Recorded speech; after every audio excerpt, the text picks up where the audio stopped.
اخبارك ايه؟ الحمد لله دكتور. كله تمام؟ الحمد لله كل خير. اخوك ولا صاحبك اللي كان عامل عمليه عندي؟ اللي هو اخويا. اخوك ها؟ الحمد لله مبسوط. مبسوط. بقاله قد ايه؟ خمس شهور تقريباً. 5 شهور الحمد لله. ماشي، وانت ان شاء الله هتبقى مبسوط باذن الله. ان شاء الله. قول لي بقى ايه اللي مضايقك فيها؟ عندي مشكله في التنفس في الاصل. التنفس طبعا والانحراف اللي موجود والحاجز الانفي. اصلا مشكله تنفس، ما اقدر اتكلم والصوت سامع فيه خنه في وكذا. خنقه طبعا. بالنسبه للشكل الشكل عندي شوي ميلان تحت ميلان. ونازل. ماشي حاضر عينيا بس كده. ظبطني يا معلم. هظبطك يا معلم. حاضر يلا تسام بالله يا حسين يطلع علينا. الله يسلمك. انف خليجي. ايوه. خليجي ما شاء الله.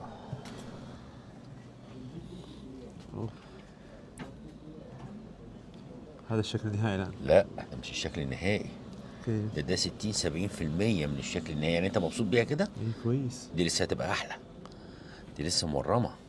الله يسلمك يا دكتور. الله يكرمك.